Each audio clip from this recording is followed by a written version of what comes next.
Hello, welcome to Miss Peepers Reading Corner. I'm Katrina, aka Miss Peepers. This is Baroness T'Challa von Schnoodle. Let's talk about banned books.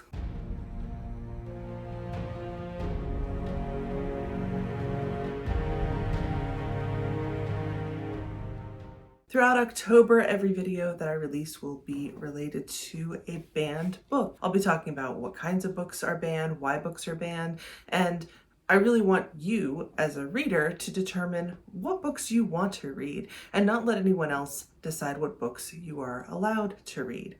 So with that in mind, today's book is Ban This Book by Alan Gratz. Now, if you heard this title and thought some people called the author's bluff, yes, some people did in fact call his bluff, but let me tell you what this book is about first. This is a middle grade book. It's about a middle schooler named Amy Ann Ollinger, and she loves to read. I definitely connected to Amy immediately. We start our story in the library. She's come to check out her favorite book again. That book is From the Mixed Up Files of Mrs. Basil E. Frankweiler by E.L. Konigsberg. But something terrible has happened. This book is no longer available on the shelves, and the school librarian explains to Amy Ann that a parent complained that the book was inappropriate and that it had to be removed. And then the librarian explains to Amy Ann about censorship, about book bans, book challenges. And Amy Ann's world has entirely changed. She cannot understand why anyone would ban a book. She cannot understand why anyone would ban her favorite book. And she's just upset. But the librarian, who is also upset, explains to Amy Ann that she can go to the school board meeting, and if she speaks up, there's a possibility that something will change. Well, unfortunately, the school board meeting does not go as planned, though Amy Ann does attend, and the book is still banned, along with a long list of other books. And this sets Amy Ann, who is normally very quiet, very retiring, this drives her to take action. Her parents buy her her favorite book, which she's happy about, but she recognizes that she has a copy of the book now, but now no one else can read it. And before you know it, Amy Ann has started a banned books library in her school locker. I found this to be incredibly delightful. It is charming. Amy Ann is a lot of fun. Her friends are a lot of fun.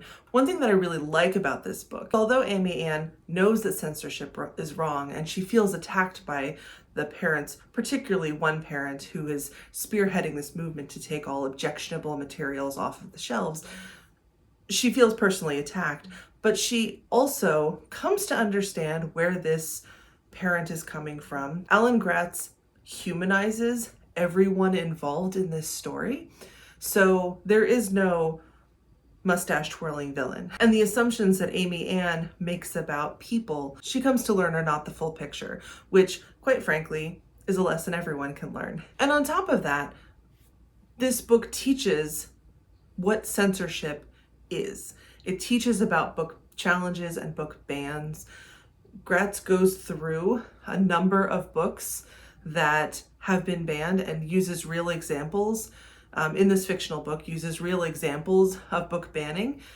Some of the stories you're even hearing from me this month. I really like that because it's done in an age-appropriate way for a middle schooler audience. It encourages reading, and Amy Ann learns that anyone can find something objectionable in another book, but that doesn't give them the right to tell other people that they're not allowed to read it. The only caveat that's given is that if a parent decides that their child should not read a particular book until they're older, that is their choice. That is their right. But other than that, you can't tell someone else that they're not allowed to read something. It also emphasizes the role that librarians and teachers play in deciding what books to teach, but also to make available on school library shelves. That quite often when challenges get out of hand, it's because they have bypassed the process of allowing librarians and teachers to review those requests, to use their expertise and their training, because librarians are trained to decide what books go on a shelf. No library has every single book that was ever written. So librarians have to make decisions, and they are trained to do this, and they have knowledge, they have resources, and they get the input of the community that they're serving as well. But ultimately, librarians are our guardians of the books that are available to us in a library. So why was this book about book banning banned? I've asked that more times this month than I would like to. Earlier this year, this book was challenged with 2 complaints. One was that it encouraged children to be social justice warriors, which is a really loaded term, and I'll come back to that in a minute. The other complaint was that it depicted sexual content. Okay, this book does not depict sexual content. There are books discussed in this book that contain sexual content. And in fact, one of the books that ends up in Amy Ann's banned book library is Are You There, God? It's Me, Margaret by Judy Blume, which I'm featuring in another video, that does talk about sex, that does talk about puberty, that does talk about menstruation, but that's not discussed in detail in this book, although there is a bit of a hush that comes across this concept of the book about periods. One criticism that I've seen of this book, and I think it's a valid one, though I do still recommend this book and I really, really enjoyed it.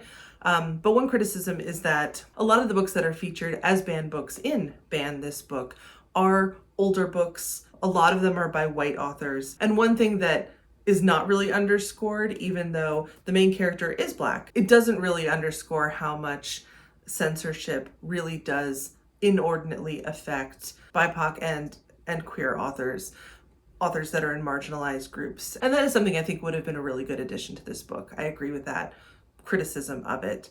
No book is perfect, and that's also part of the point. Back to the criticism of creating social justice warriors.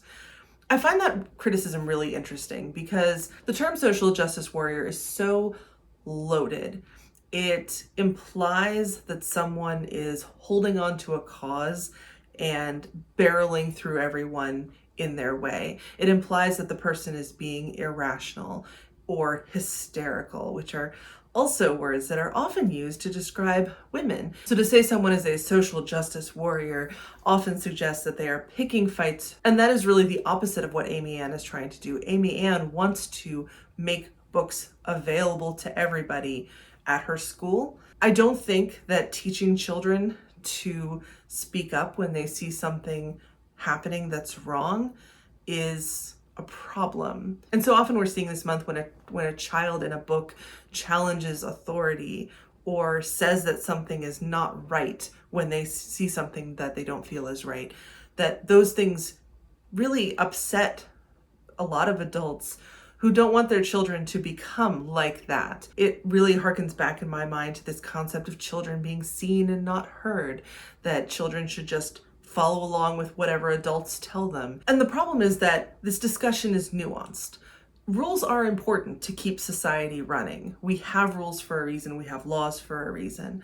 But that doesn't mean that when you see something unjust or you see something wrong or you see someone being harmed, that you should not speak up because it is against the rules. Because the person who is committing those acts is a person in authority. It is in fact incredibly important for children to understand that adults are not always right, that adults don't always have their best interests in mind. If you can't disagree with a parent wanting to censor a book, then you can't disagree with an adult doing anything. And that's a problem. Ultimately, Amy Ann goes through the proper channels. She goes through the school board. She comes to the meeting and says her piece. And that is really important because we do see her trying a couple of different ways to make change happen. And the one that sticks, the one that works, is actually using the proper channels. And what frequently happens when people challenge books is that they either don't read the whole book or they take a section out of context and don't look at the whole. And it does readers a disservice to assume that they cannot take the book as a whole, that they can't understand the conclusion. This is a middle grade.